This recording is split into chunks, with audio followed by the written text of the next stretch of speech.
Ya, teman-teman semua yang saya sayangi, saya El Asamau, saya baru divonis menderita atau positif COVID-19, Corona, yang lebih dikenal. Mungkin tadi banyak sekali teman-teman atau keluarga, kakak adik yang menelpon konfirmasi secara langsung.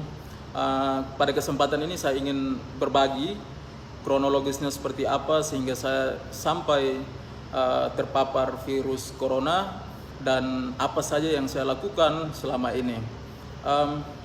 Yang pertama saya ucapkan terima kasih kepada Rumah Sakit Umum Profesor Yohanis Kupang karena perawatnya luar biasa, dokter-dokternya bekerja dengan maksimal. Saya waktu dari pertama sudah merasakan keramahan dan profesionalisme dari dokter-dokter tenaga medis yang di sini. Terima kasih banyak-banyak. Dan saya sebenarnya kondisi sekarang ini sangat stabil karena gejala-gejala yang muncul pada penderita atau suspek itu seperti kita ketahui mereka mungkin merasakan demam dan lain-lain, tetapi saya puji Tuhan dalam kondisi yang prima. Nah, teman-teman semua, saya dari Alor dan sementara ada kegiatan persiapan untuk studi lanjut di Yogyakarta, tetapi waktu keberangkatan kami ke Yogyakarta itu sebelum ada larangan atau semacam informasi resmi dari WHO untuk tidak beraktivitas dan lain sebagainya di luar rumah.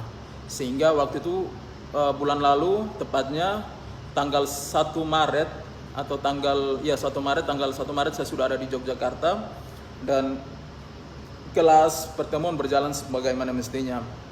Dan satu minggu setelah di Jogja itu kami ada dipanggil untuk kegiatan di Jakarta.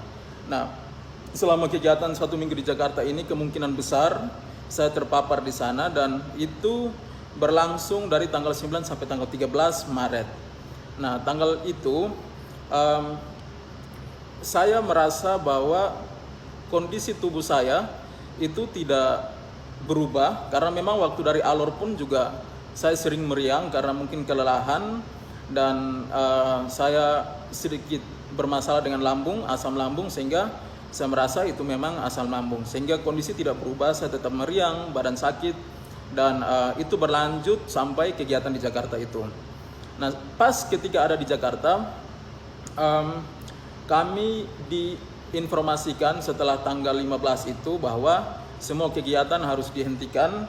Dan kegiatan yang ada di Yogyakarta itu juga dipindah menjadi online, sehingga kami tidak ke kelas dan saya mengambil keputusan untuk kembali ke Kupang saat itu. Tetapi karena saya belum merasa bahwa ini menjadi ancaman tersendiri untuk saya coba mengambil keputusan untuk pulang ke Kupang.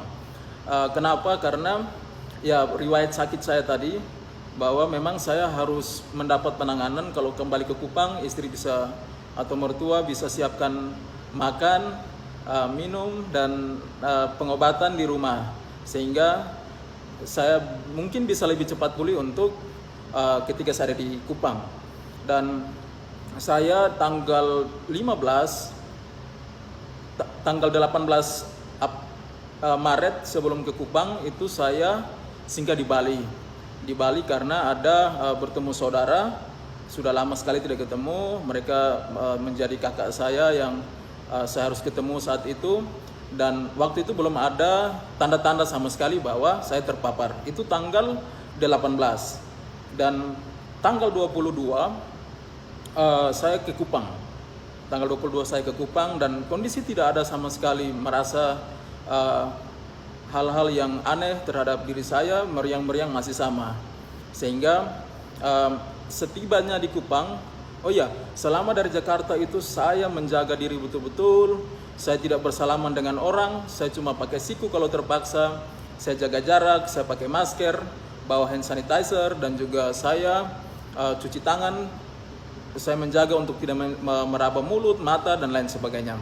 Dan ketika sampai di Kupang, itu saya isolasi diri di dalam kamar sejak tanggal 22 hari Minggu. Itu saya di dalam rumah, tidak keluar-keluar. Jadi di rumah tetapi di kamar, saya kamar dipisah, makan minum saya tersendiri, tidak ada yang masuk ke kamar. Lalu saya coba untuk mengerjakan beberapa hal yang saya senangi, mendengar musik, membaca, sempat juga menulis buku dan sampai selesai karena saking lamanya saya di kamar. Dan saya tidak merasakan hal-hal aneh yang terjadi dalam diri saya, sehingga saya coba isolasi diri dulu. Tetapi pada saat sekitar tanggal 26-25 itu saya mendengar bahwa satu teman kami yang di Jakarta kegiatan itu PDP dan dia positif, sehingga itu mendorong saya untuk segera ke rumah sakit dan periksa. Jadi saat itu tanggal 27 Maret saya langsung ke rumah sakit umum. Di sana sudah ada posko Satgas di sana. Saya diambil darah dan juga diambil saya swab dan saya diperbolehkan pulang, dikasih obat. Mereka janjikan dari tanggal 27 itu tanggal 4 hari Sabtu kemarin itu harusnya hasil sudah ada, 1 minggu ditelepon. Tetapi selama saya tunggu, saya di dalam masa isolasi itu saya tidak keluar-keluar, tetapi kok lama sekali hasilnya belum keluar. Padahal itu sudah dari tanggal 27 dan tidak keluar-keluar. Saya tunggu sampai tadi tanggal 9, dari tanggal 27 sampai tanggal 9 baru saya dikasih informasi bahwa saya positif. Dan saya rasa ini agak terlambat untuk menyampaikan ke saya karena ini jeda waktu sudah terlalu lama. Sejak dari Jakarta itu sampai di Kupang itu dihitung, atau dari Bali itu bahkan dihitung sudah hampir 20 hari lebih. Saya ada di luar, puji Tuhan saya kondisi stabil. Saya telepon kakak yang saya ketemu di sana, orang-orang yang saya ini semua dalam keadaan stabil, puji Tuhan. Dan kembali lagi saya menunggu ini seperti lama sekali. Jadi 2 hari 3 hari lalu saya kayak mengambil kesimpulan sendiri, saya tidak kenapa-kenapa. Karena hasil tidak keluar-keluar, saya sempat berpikir bahwa hasil saya negatif sehingga tidak ditelepon oleh pihak rumah sakit. Dan saya sudah sempat keluar, saya jaga jarak tetap, saya pakai masker, ketika keluar saya pakai hand sanitizer dan lain sebagainya. Saya tidak kontak dengan siapa-siapa. Mungkin dekat, berdiri dekat, tetapi mau berjabatan tangan atau apa tidak sama sekali. Sehingga saya tadi baru ditelepon untuk datang swab untuk yang kedua kali dan dinyatakan positif corona.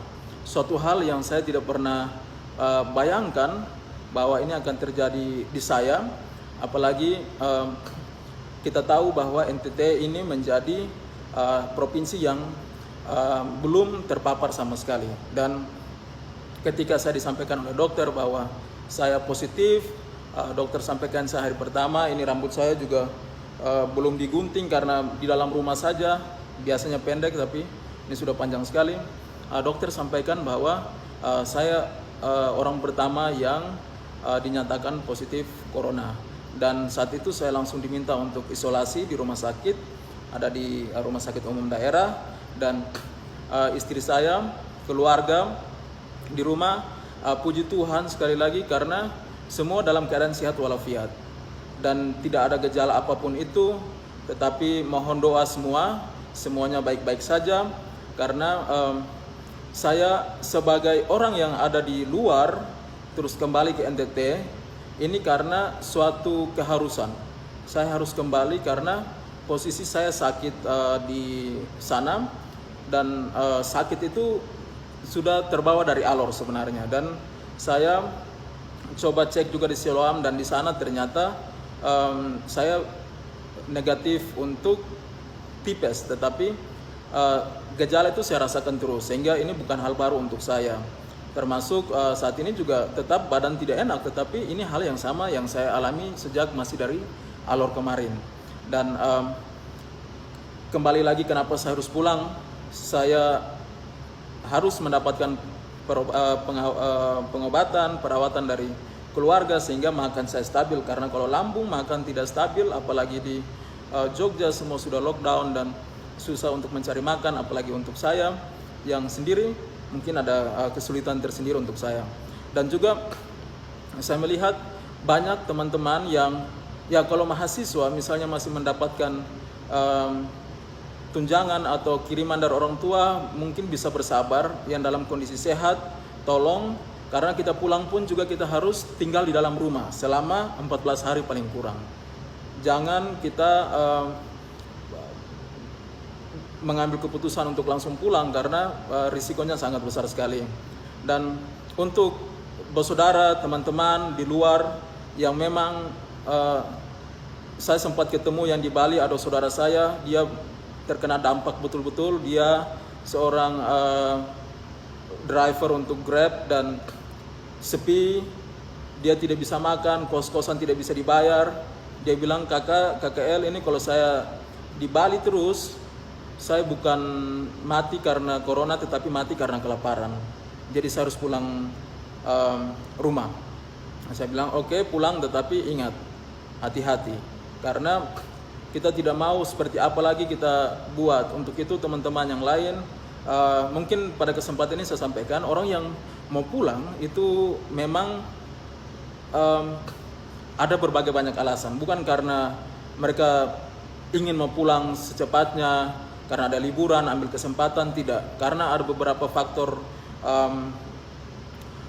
personal yang mungkin tidak diketahui oleh semua orang. Sehingga tolong dimaklumi, tetapi saya ingin berpesan supaya mereka itu juga tetap harus hati-hati. Jujur sampaikan ke medis, ketika sampai langsung lapor dengan kesadaran penuh untuk isolasi diri, menjaga keamanan lingkungan tempat tinggal sendiri dengan baik sehingga tidak membahayakan orang lain. Kalau bisa tinggal di luar, tetap bertahan, please bertahan dulu. Dan pada kesempatan ini juga saya ingin menyampaikan bahwa untuk teman-teman yang sempat bersentuhan atau berinteraksi dengan saya tahu bahwa teman-teman pasti kaget semuanya. Saya juga kaget sekali tadi, tetapi saya coba berpikir kenapa sudah hampir 20 hari saya masih dalam keadaan stabil, karena aktivitas selama 20 hari ini saya bawa dengan hal-hal yang positif. Segala hal tentang stres dan lain-lain saya coba buang. Saya mendengar musik dan saya membaca, saya menulis, saya coba ikut kegiatan-kegiatan untuk penggalangan dana untuk COVID dan lain sebagainya. Dan saya rasa ini sangat membantu sekali. Sehingga untuk kita mungkin tidak harus takut, waspada, wajib. Kita harus menjaga, karena kita bukan menjaga diri kita harus menjaga para medis, semuanya kita saling menjaga. Tetapi namanya virus yang tidak terlihat ini bisa terpapar kapan saja, dan dia tidak tanpa, kalau saya kasusnya tanpa disengaja, tanpa saya sadari, tanpa bermaksud apa-apa, dan saya merasakan ini sehingga saya mengalami ini. Sehingga saya mohon dukungan dari semua keluarga, teman yang nonton video ini. Tolong dukung penderita atau suspek COVID-19. Karena apa? Dukungan itu penting sekali. Jangan sekedar telepon, tanya sakit apa, rasa apa. Karena teman-teman para medis ini sudah cukup baik, mereka sudah terlatih untuk menangani para pasien. Sehingga ketika teman-teman menunjukkan simpati atau rasa sayang, saya tahu banyak sekali di luar yang menyayangi saya, keluarga kami, dan akan memberikan simpati. Tetapi saya punya request. Yang pertama, jangan tanya kondisi saya, karena sekarang teman-teman lihat saya sehat-sehat saja, rasa meriang, tapi ini sudah dari Alor, waktu 2 bulan yang lalu. Ini masih terbawa terus. Saya sehat-sehat saja, tolong jangan tanya bagaimana kondisi, karena saya baik-baik saja. Tetapi saya minta kalau mau kontak saya, kalau telepon mungkin saya tidak angkat karena saya harus istirahat, tetapi berikan kata-kata yang memotivasi saya. Setidaknya kalau saya bisa request hal-hal apa yang menjadi kesan positif yang baik dari saya selama ini untuk teman-teman, kenalan semua, sehingga saya termotivasi untuk bisa sembuh dengan imun yang baik, dengan makan yang baik, saya bisa pulih dan ini bisa menjadi pertimbangan untuk yang lain juga. Untuk itu teman-teman, terima kasih sudah banyak yang telepon. Saya tidak tahu harusnya dirahasiakan, tetapi dari jam 4 sore sampai sekarang jam 11 mau jam 12 ini banyak sekali yang menghubungi saya. Saya tidak tahu mereka dapat informasi dari mana. Bahkan kakak saya di Bali, semua istri ditelepon, ditanya posisi di mana. Terima kasih banyak karena itu sudah sangat membantu kami dengan menunjukkan perhatian Bapak Mama semua. Tentunya karena ada kewaspadaan juga. Tetapi saya mohon sekali tolong kasih kami support. Kasih kami support please Bapak Mama yang suka melawak, berikan kami yang penuh dengan humor sehingga kami terhibur dan kami bisa pulih dengan sendirinya. Mohon doanya juga, tolong mendukung, tetap waspada dimanapun karena saya tidak pernah menyangka bahwa ini akan terjadi di diri saya. Tuhan Yesus luar biasa baik sekali dan saya mengetahui hasilnya walaupun terlambat, tetapi saya mengetahui dan bisa mendapat penanganan. Sekarang saya lagi diisolasi. Saya akan tetap menunggu hasil sambil melakukan beberapa aktivitas. Saya akan tetap berkomunikasi dengan teman-teman semua juga, tetapi tolong supaya jangan sampai, kalau menghakimi mungkin tidak, tetapi menanyakan hal-hal yang akan menjurus kepada saya untuk berpikir dan saya akan stres, termasuk keluarga saya. Tolong dukungannya. Saya sekali lagi minta berikan hal-hal yang menjadi kesan baik untuk Bapak Mama, teman-teman, kakak adik yang mengenal kami secara personal, yang pernah ketemu dimanapun itu. Tolong bisa WA, bisa melalui Facebook atau melalui video ini bisa mengirimkan suatu nada positif sehingga kami bisa cepat pulih. Karena sejujurnya kami ingin sekali berbuat banyak, kami ingin sekali berbakti, tetapi kondisi seperti ini semoga menjadi pelajaran untuk semua. Yang paling terakhir, tolong ikuti anjuran pemerintah, teman-teman. Tolong sekali, pakai masker, wajib kemanapun keluar. Jangan bilang, oh itu ada di Jawa, ada di luar. Sekarang di NTT ada, dan tanpa saya, ini bukan hal yang saya inginkan, tetapi terjadi di saya. Saya mohon teman-teman pakai masker, selalu cuci tangan, tinggal di dalam rumah, keluar untuk yang penting-penting. Kita tidak tahu di luar sana siapa yang sudah kena, karena pasti ada saja yang sudah kena tetapi mereka tidak tahu. Ini ada di NTT, ada di Kupang sekarang. Tolong Bapak Mama bisa untuk mendengar ini teman-teman semua dan menjaga diri keluarga masing-masing. Demikian, terima kasih banyak. Mohon doanya. Selamat malam. Selamat merayakan Paskah untuk umat Kristiani yang akan melaksanakan hari Raya Paskah, Jumat Agung besok. Tetap waspada dan sekali lagi ikut anjuran pemerintah. Selamat malam. Salam.